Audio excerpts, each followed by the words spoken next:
جبکہ باقی کتابوں میں اس طرح کی حدیث نہیں ہے۔ کتب ستہ میں صحیحین کو صحیحین تو اس لیے کہا جاتا ہے کہ اس کی کوئی بھی حدیث ضعیف نہیں ہے، اس کی ایک بھی حدیث ضعیف نہیں ہے، سب کی سب صحیح ہیں۔ اور باقی 4 کتابوں کو عام طریقے سے محدثین جو ہیں صحاح نہیں کہتے، یہ تو احنافی نے صحاح کہا ہے۔ محدثین تو ان کتابوں کو امہات ستہ کہتے ہیں، کتب ستہ کہتے ہیں اور اس طرح کے نام دیتے ہیں۔ احناف نے البتہ صحاح ستہ کہا ہے اور بار بار لکھا ہے، اور جب ان کے خلاف احتجاج کیا گیا کہ بعض ضعیف حدیثیں بھی ہیں تو آپ اس کو صحیح کیسے کہتے ہیں؟ تو کہتے ہیں کہ غالب حدیثیں صحیح ہیں اس لیے ان کو صحیح کہا جاتا ہے۔ اچھا، ضعیف حدیث میں اور جھوٹی حدیث میں بہت بڑا فرق ہے۔ ایک آدمی کا دماغ کمزور ہے اور وہ کوئی حدیث بیان کرتا ہے اور تنہا بیان کرتا ہے تو شبہ ہوتا کہ ہو سکتا ہے کہیں اس سے لفظ بدل گیا ہو، کہیں غلطی کر دی ہو اس نے، کہیں اس سے چوک ہو گئی ہو، تو اس حدیث کو ضعیف کہتے ہیں۔ یا اس طرح کی اور کمزوری پائی جائے تو اس کو ضعیف کہتے ہیں۔ ایک آدمی کڑھ کر کے ایک بات نبی صلی اللہ علیہ وسلم کے خلاف کہتا ہے تو اس کو موضوع اور گڑھی ہوئی اور من گڑھت حدیث کہتے ہیں۔ تو اس طرح کی من گڑھت اور موضوع حدیثیں تو ان کتابوں کے اندر نہیں ہیں، اگر ہیں تو ضعیف ہیں، اور ضعیف کے اندر دونوں احتمال ہوتا ہے کہ آدمی سے واقعی چوک ہو گئی ہو اور یہ بھی امکان ہوتا ہے کہ چوک نہ ہوئی ہو۔ بعض دفعہ کمزور ذہن کا آدمی بھی ایک چیز کو بہت پختہ یاد رکھتا ہے، لیکن محدثین نے یہ اصول بنایا ہے کہ جو بھی اس طرح کا کمزور ہوگا اس کی حدیث ضعیف قرار دی جائے گی، یعنی اس کو قبول نہیں کیا جائے گا، اس سے رک جایا جائے گا، بس اتنی سی بات ہے۔ اب اس بات کو اگر آدمی یہ معنی پہنائے کہ حدیث گڑھی ہوئی ہے تو یا تو وہ بدماشی کر رہا ہے یا وہ نافہم ہے، اور دونوں صورتوں میں ایک فیصلہ محدثین کا جسے شاہ ولی اللہ رحمۃ اللہ علیہ نے حجت اللہ البالغہ کے اندر نقل کیا ہے وہ میں آپ کو سنائے دیتا ہوں تاکہ معلوم ہو کہ اس طرح کی بکواس کا کرنے والے کا درجہ اور مقام کیا ہے۔ کل من یہون امر الصحیحین فہو مبتدع ضال متبع غیر سبیل المؤمنین۔ یہ لکھا ہے کہ جو آدمی صحیحین کے معاملے کی توہین کرتا ہے وہ کیا ہے؟ بدعتی ہے، گمراہ ہے، اور مومنین کے بجائے کسی اور کا راستہ پکڑے ہوئے ہیں۔ تو شیعہ کیا تھے اس کو تو چھوڑ دیجئے، آپ خود کیا بن رہے ہیں اس پر توجہ دیجئے اور اپنے آپ کو صحیح کیجئے، سیدھی سی بات ہے۔ جزاکم اللہ خیر۔ فضیلت الشیخ کا یعنی دین حنیف اور اس سے انحرافات کے موضوع پہ اسی دعویٰ سینٹر میں 3 گھنٹے کا پروگرام ہوا تھا، اس کی ویڈیو یعنی اس کی آڈیو کے اسٹینڈ نیچے موجود ہیں۔ یقول السائل حبیب احمد لکھتے ہیں کتب ستہ کے محدثین کن کن امام کے مقلد تھے؟ کتب ستہ کے محدثین یا اس کے بعد دیگر جو محدثین تھے وہ کسی امام کے مقلد نہیں تھے۔ تقلید تو ان کے ہاں حرام تھی۔ فہرب عن التقلید فہو ضلالۃ ان المقلد فی سبیل الہالک، یہ محدثین ہی نے کہا ہے کہ تقلید سے بھاگو، یہ گمراہی ہے اور تقلید کرنے والا ہلاک ہونے والے کے راستے میں ہے۔ جزاکم اللہ خیر۔ ہمارے ایک بھائی ہندی زبان میں سوال لکھا عبد الرحمان سابقہ پنڈت جی نے، اب خود ہی سوال پڑھ لیجیے، مجھے ہندی تو صحیح نہیں آتی جی۔ عاقل صاحب پڑھتے ہیں سوال کو جی پڑھیے۔ اجمیر والے معین الدین چشتی غریب نواز کی پیدائش کے پہلے سے کیا اسلام ہندوستان میں پہنچا ہوا تھا، یا غریب نواز نے اسلام پھیلایا، اور برائے مہربانی غریب نواز کس عقیدے کا آدمی تھا اس کے بارے میں بتائیے؟ عبد الرحمان سابقہ پنڈت۔ بھائی ان کے بارے میں نے یہ تو نہیں پڑھا کہ یہ کیا تھے کیا نہیں تھے، کیونکہ ان کے حالات میں نے پڑھے نہیں ہیں۔ باقی یہ کہ جس زمانے میں یہ ہندوستان میں پہنچے ہیں اس کے بہت پہلے سے ہندوستان میں اسلام پھیلا ہوا تھا۔ محمد بن قاسم جہاد کرتا ہوا گیا تھا تو اس نے تقریباً پورے سندھ میں اسلام کا ایسا بول بالا کر دیا تھا کہ آج تک وہاں 80-90% مسلمان آباد ہیں۔ تو اسلام تو اسی وقت پہنچ گیا تھا، یہ تو کئی صدی کے بعد ہندوستان میں پہنچے۔ اس کے بعد یا اس سے پہلے بہت سے عرب تجار جو مسلمان تھے وہ جنوبی ہند میں گئے اور وہاں پر جہاں انہوں نے اپنی تجارت کے مراکز قائم کیے وہیں اسلام کی دعوت و تبلیغ بھی کی اور خلافت راشدہ کے زمانے ہی میں وہاں اسلام پھیلنا شروع ہو گیا تھا۔ تو یہ سمجھنا کہ انہوں نے جا کر کے اسلام پھیلایا ہے یہ بالکل بیکار سی بات ہے، اور پھر یہ سمجھنا کہ صوفیاء کرام نے جا کر کے اسلام پھیلایا ہے یہ بھی بڑی غلط بات ہے۔ اسلام کس طرح سے پھیلا تھا ہندوستان میں اس کا دو نقشہ آپ کے سامنے پیش کر دیتا ہوں۔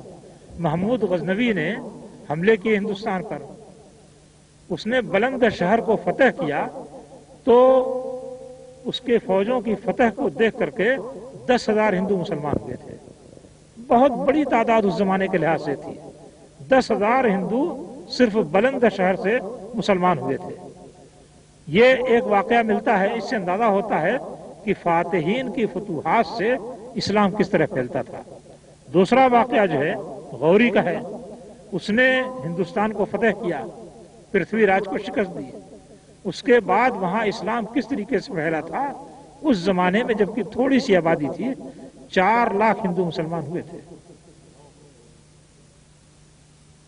اس کے تلوار کی کاٹ دیکھ کر کے اور مسلمانوں کی بہادری دیکھ کر کے 4 لاکھ ہندو مسلمان ہوئے تھے۔ کس صوفی نے لوگوں کو مسلمان بنایا ہے؟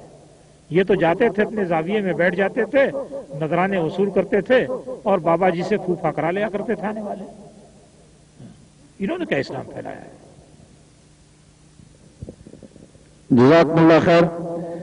سوالات تو بہت اچھے اور بہت علمی ہیں، وقت بھی کافی بیت چکا ہے، 1-2 سوال آخر میں پیش کرتے ہیں۔ ان سوالوں سے پہلے آئندہ پروگرام کے ادا کرنے کی ضرورت نہیں ہے، تمام احباب کو معلوم ہے، لیکن اس کے ساتھ ان احباب کا شکریہ ادا کرنا بڑا مناسب اور موانع ضروری ہے۔ یہ جو احباب ہمارے اس پروگرام میں تعاون کرتے ہیں، کیونکہ اللہ کے نبی نے فرمایا جو کسی انسان کا شکر گزار نہیں وہ رب کا بھی ناشکرہ ہے، تو اس میں سب سے محترم عاقل صاحب کو ہم شکر گزار ہیں کہ اس پروگرام میں بڑے پیش رہتے ہیں۔ محترم حافظ فضل الرحمان صاحب، مختار عثمانی صاحب، افضل صاحب، شریف صاحب، حافظ ریاض صاحب، ہمایوں صاحب، انجینئر شکیل صاحب، فضل صاحب، محمد غوث، محمد عمران، صادق صاحب، امتیاز، بادشاہ، عبد الرحمان، اور خاص طور پہ زائد ٹریکٹر میں کام کرنے والے دوست اس میں بڑے معاون ہمارے ساتھ انٹرنیٹ پہ اپنے پیغام کو، اس دروس کے پیغام کو آگے پھیلاتے ہیں۔ ہم ان کے تمام دل کی عطا گارائیوں سے ممنون و مشکور ہیں۔ اور اس کے ساتھ فضیلت الشیخ کی ویڈیو کیسٹوں کے بارے میں بہت سے لوگ پوچھتے ہیں، منی مراج ربانی کی ویڈیو کیسٹوں کے بارے میں، وہ آڈیو اور ویڈیو موجود ہیں۔ اب آخری سوال فضیلت الشیخ سے ہم کریں گے، اسی بخاری کی نسبت سے بہت سے سوال بخاری کے بارے میں آئے ہیں۔ امام بخاری رحمہ اللہ کس مسلک سے تھے؟ نیز یہ بھی وضاحت فرما دیں کہ ائمہ محدثین میں بھی کسی نہ کسی مسلک یعنی حنفی، شافعی، مالکی، حنبلی میں سے کسی مسلک کے ہوتے تھے؟ جزاکم اللہ خیر۔ بھائی یہ مسلکوں کی جو بدعت ہے شاہ اللہ نے لکھا ہے کہ 4 صدی میں اس کا رواج ہوا ہے، اور ظاہر بات ہے کہ جتنے ائمہ مؤلفین ہیں محدثین میں وہ سب کے سب 4 صدی سے پہلے ہی اس دنیا سے گزر چکے ہیں۔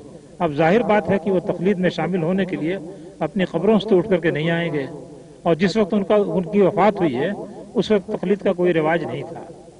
تقلید ایک کھلی ہوئی بدعت ہے، اور محدثین کے بارے میں یہ تعلق رکھنا کہ وہ بھی اس بدعت سے جڑے ہوئے رہیں گے یہ بہت غلط کام ہے۔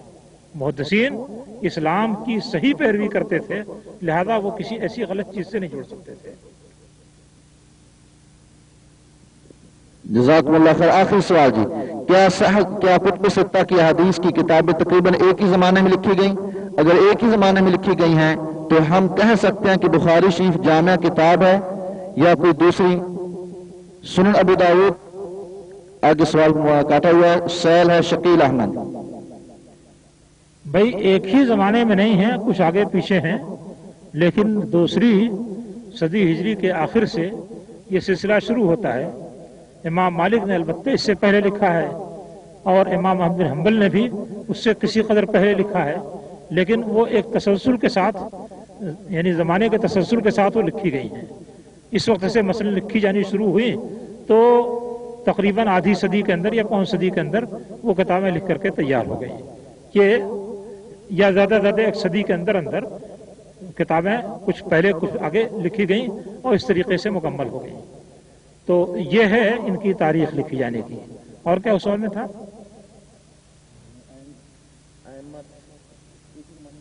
نہیں سوال بتاؤ کیا تھا، سب نے سنا ہے، توجہ تھی نہیں آپ لوگوں کی؟ ابو داود کے بارے میں کچھ الفاظ ہیں؟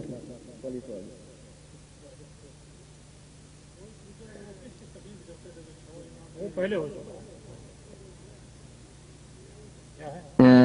حدیث کی تبلیغ تو ایک ہی زمانے میں لکھی گئی، تو ہم کہہ سکتے ہیں کہ بخاری شریف ایک جامع کتاب ہے. ہاں، یہ دوسرا مسئلہ ہے. وہ زمانہ تو میں نے بتا دیا. دوسری چیز یہ کہ ائمہ نے جو احادیث جمع کی ہیں اس میں آپ کو ایک ہی حدیث تقریباً ہر کتاب کے اندر ملے گی. عام طریقے سے احادیث مقرر ہیں. جو حدیث بخاری مسلم ہے وہ آپ کو باقی دوسری کتابوں میں مل جائے گی. تو بیشتر حدیثیں مقرر ہیں، لیکن ہر کتاب میں کچھ ایسی احادیث بھی آ گئی ہیں جو کہ دوسری کتابوں کے اندر نہیں ہیں. یعنی کچھ تھوڑی سی احادیث جو ہیں ہر کتاب کے اندر منفرد ہیں. آپ اگر دین سیکھنا چاہتے ہوں احادیث کے ذریعے سے تو بخاری سب سے زیادہ صحیح کتاب ہے. اس کو اگر لے لیں، اس کا مطالعہ کریں تو آپ کے دین کی تقریباً 95% ضرورت صرف اسی ایک کتاب سے پوری ہو سکتی ہے. ہاں، تو اس طرح سے جو سب سے زیادہ صحیح کتاب ہے اس کتاب کے ذریعے سے آپ اپنی حاجت دین کی تقریباً 95% پوری کر سکتے ہیں. اور بہت سی احادیث ایسی ملیں گی کہ جو آپ کے عمل سے آگے ہیں، یعنی جس پر آپ عمل نہیں کر رہے ہیں اور وہ حدیث موجود ہے. باقی جو 5% ہیں شاید اس سے تو آپ کو سابقہ ہی نہ پڑے، لیکن آپ کو سابقہ پڑے تو ان کتابوں کے اندر آپ کو وہ احادیث مل جائیں گی. اور اگر ان احادیث کو آپ پڑھنا چاہیں تو ایک سہولت یہ بھی ہے کہ مسلمانوں نے جتنے فنون لکھے ہیں ان سارے فنون میں سب سے زیادہ آسان ہی کتابیں ہیں. بھائی حالت یہ تھی کہ میں خود پڑھاتا تھا، فقہ کی کتاب پڑھاتا تھا تو 1 گھنٹے میں چند سطریں ہوتی تھی، یعنی آدھا صفحہ پورا نہیں ہو پاتا تھا، جبکہ وہ موٹا موٹا لکھا ہوا تھا. اور اسی 1 گھنٹے میں کئی صفحے صحیح بخاری کے پڑھا لیتا تھا. صحیح بخاری کے کئی صفحے جتنی دیر میں ہوتے تھے فقہ کا آدھا صفحہ بھی نہیں ہو پاتا تھا. ان دونوں میں اتنا فرق تھا، اور مشکل اور آسان کا یہ فرق تھا. تو احادیث عام طریقے سے آپ کو بالکل آسان ملیں گی، اور یہ بات بالکل معقول بھی ہے، کیونکہ نبی صلی اللہ علیہ وسلم کو اپنی مراد آسانی کے ساتھ بیان کرنے کا جو فن اللہ تعالیٰ نے دیا تھا وہ کسی اور کو نہیں مل سکا تھا. اس لیے آپ جو بات بیان کرتے تھے بالکل سہل اور آسان ہوتی تھی، اور باقی دوسرا آدمی جب مراد بیان کرتا تو اس میں مشکلات اور پیچیدگیاں پیدا ہوتی تھی. اگر 5% 10% احادیث ایسی ہوں جن کے سمجھنے میں کوئی دشواری یا مشکل پیش آئے تو آپ دوسرے اہل علم سے رجوع کر کے اس کو بھی سمجھ سکتے ہیں. اور آج کل جو فساد پیدا ہو گیا ہے اس سے بچنے کے لیے اس کی ضرورت ہے کہ ایک حدیث کو ایک صاحب سے سمجھیں تو پھر اس کو دوسرے سے بھی سمجھ لیں، تاکہ یہ کوئی گھپلا نہ مار دے. ہاں، یہ بالکل بات صاف ہے کہ لوگوں کے علماء کے گھپلے سے بچنے کے لیے ایک ہی حدیث کو آپ 2 آدمی یا 3 آدمی سے پوچھ لیجیے، آپ کے سامنے صحیح بات واضح ہو جائے گی. آج کل ایک عجیب بات لوگوں نے اڑا رکھی ہے کہ صاحب قرآن کا اور حدیث کا سمجھنا بہت مشکل ہے، اور کچھ لوگوں نے اور آگے بڑھ کر کے بڑی فتنے کی بات کہی ہے کہ جو قرآن یا حدیث کو سمجھنا چاہے گا وہ گمراہ ہو جائے گا. اللہ تعالیٰ کیا فرماتا ہے کہ ذالک الکتاب لا ریب فیہ ھدی للمتقین، اس قرآن میں کوئی شبہ نہیں، متقیوں کے لیے ہدایت ہے. آپ کہتے ہیں کہ صاحب گمراہی ہے. اللہ تعالیٰ نے فرمایا کہ ھذا القرآن یہدی للتی ہے اقوام، یہ قرآن سب سے زیادہ سیدھے راستے کی ہدایت کرتا ہے. آپ کہتے ہیں کہ صاحب اس سے گمراہ ہو جاؤ گے. بتائیے اللہ تعالیٰ کو بھی جھٹلانے کی کوشش کی گئی ہے. معلوم نہیں دین کے نام پر کیا تماشا چلایا جا رہا ہے. اللہ تعالیٰ سب کو ہدایت دے اور سب کی رہنمائی فرمائے.